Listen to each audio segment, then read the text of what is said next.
다른 죄수 두 사람도 예수와 함께 처형장으로 끌려갔다. 그들은 해골이라 하는 곳에 이르러서 거기서 예수를 십자가에 달고 그 죄수들도 그렇게 하였는데 한 사람은 그의 오른쪽에 한 사람은 그의 왼쪽에 달았다. 예수와 함께 달려있는 죄수 가운데 하나도 그를 모독하며 말하였다. 너는 그리스도가 아니냐? 너와 우리를 구원하여라. 그러나 다른 하나는 그를 꾸짖으며 말하였다. 똑같은 처형을 받고 있는 주제에 너는 하나님이 두렵지도 않느냐? 우리가 저지른 일 때문에 그의 마땅한 벌을 받고 있으니 당연하지만 이분은 아무것도 잘못한 일이 없다. 그리고 나서 그는 예수께 말하였다. 예수님, 주님이 주님의 나라에 들어가실 때에 나를 기억해 주십시오. 예수께서 그에게 말씀하셨다. 내가 진정으로 내게 말한다. 너는 오늘 나와 함께 낙원에 있을 것이다. 십자가는 이 세상에서 쓰레기 취급당하는 이들이 받는 형벌, 우리가 흔히 범죄자라 부르는 이들이 받는 형벌입니다. 좀 특별한 범죄자들, 영향력 있는 특권층 출신의 범죄자들은 결코 십자가형을 받지 않았습니다. 이것을 묵상해 보는 일은 매우 중요합니다. 예수께서는 우리가 바라는 일과 정반대로 나아가셨습니다. 우리는 이 사회에서 쓰레기 취급받기를 원하지 않습니다. 하지만 예수님은 스스로 그렇게 되셨습니다. 예수님은 두 중대 범죄자, 두 범법자 사이에서 십자가에 못 박히셨습니다. 이와 관련해 오래된 이야기가 있습니다.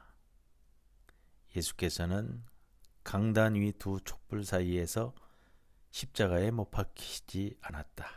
그분은 골고다 언덕 위 두 행악자들 사이에서 십자가에 못 박히셨다. 인상적인 표현입니다. 하지만 저들은 단순한 행악자들이 아니었습니다.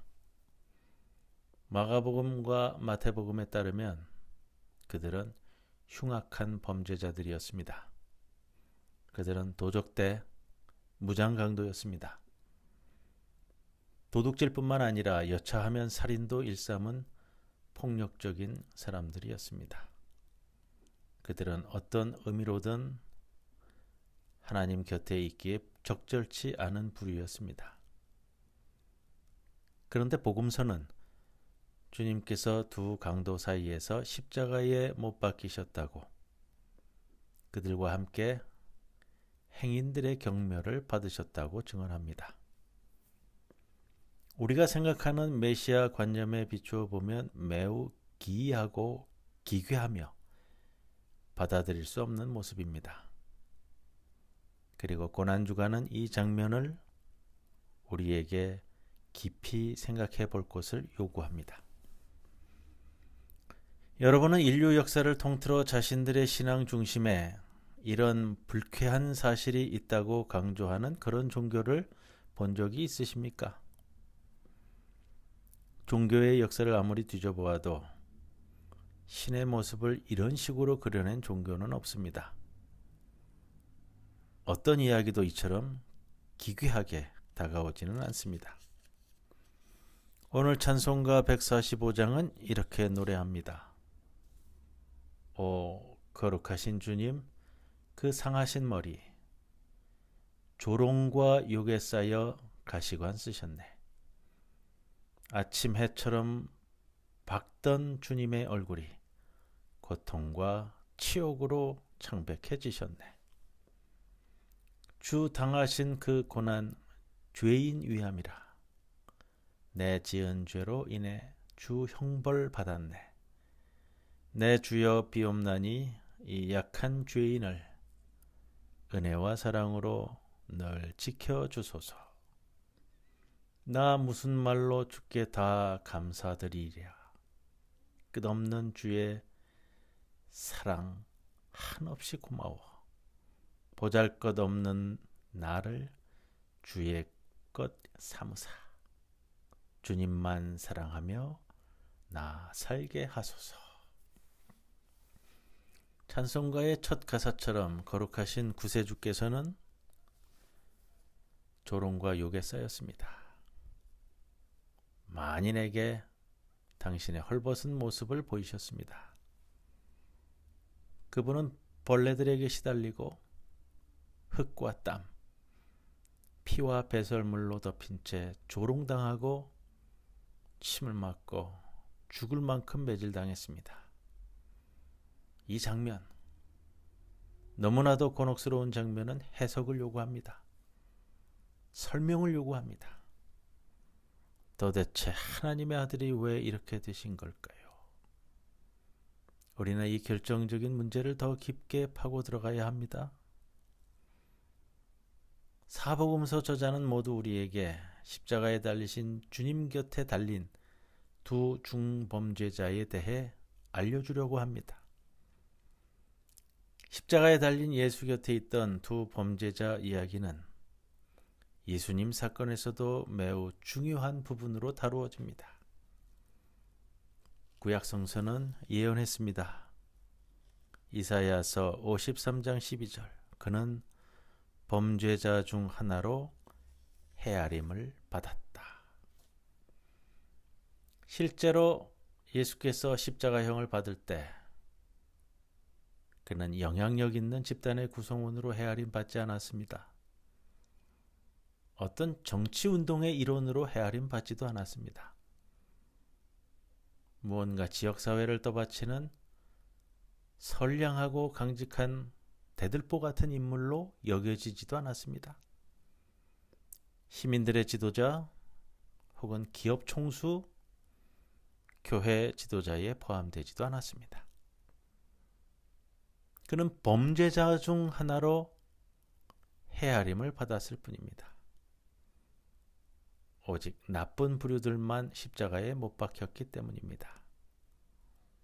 예수님은 도리에 어긋난 사람으로 간주되어 선량한 이웃, 괜찮은 사람들에게 쫓겨나 성문 밖에서 고난받았습니다. 예수님은 범죄자 중 하나로 헤아림을 받았습니다. 누가복음서 기자는 이 두 도적과 그들이 예수님께 한 말에 대해 자세히 알려주며 우리로 하여금 그 이야기에 빠져들게끔 합니다. 누가의 이 이야기는 이 두 중범죄자의 모습에서 우리 자신을 보도록 초대하고 있습니다. 그들은 모두 우리와 닮았다는 것이죠. 첫 번째 도적과 두 번째 도적 모두 말입니다. 먼저 우리는 왼편에 있는 도적과 닮았습니다. 이 도적처럼 우리도 예수를 향해 말합니다. 당신은 그리스도가 아니요. 당신도 구원하고 우리도 구원해 보시오. 이 도적이 그러하듯 우리는 십자가에서 예수님의 능력이나 그 징표를 보지 못합니다. 하나님의 아들이 어떻게 이런 끔찍한 상황에 붙잡혀 아무런 일도 하지 않을 수 있는지 의아해하면서 말이죠. 우리 대부분은 이렇게 수치스러운 일에 연루되기를 바라지 않습니다.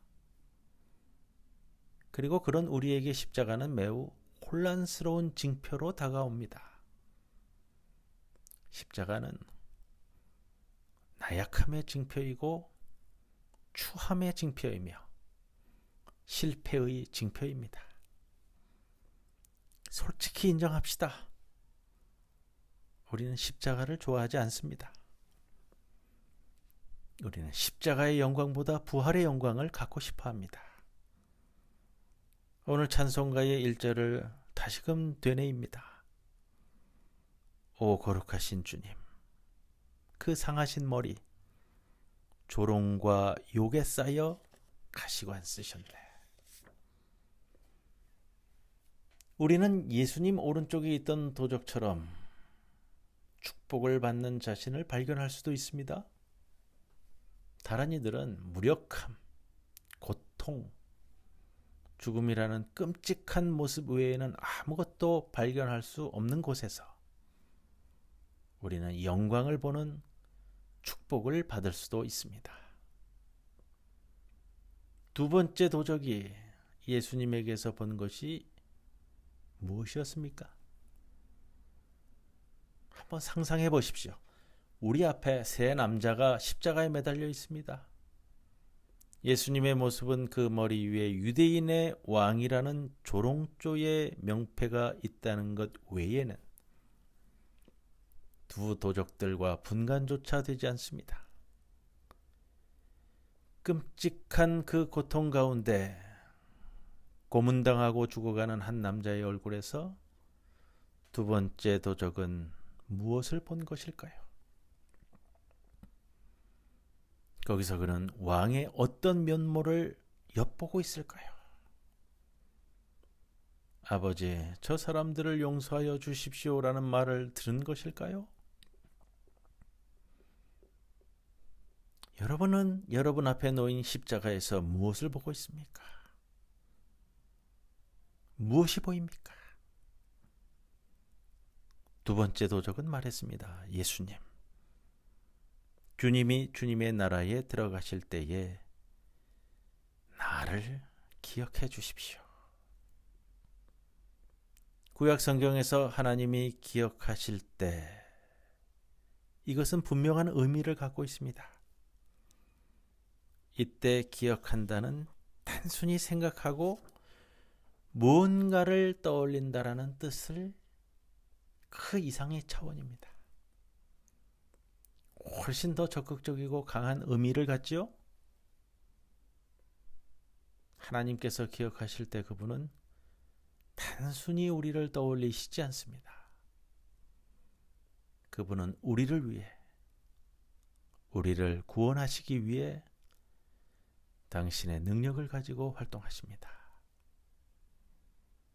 어찌된 일인지 모르지만 예수님 오른쪽에서 십자가에 달린 범죄자는 그날 누구도 보지 못하는 것을 보고 있었습니다.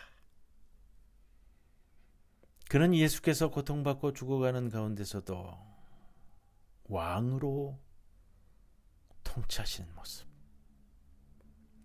사람들의 운명을 결정하시는 그 모습을 보았습니다.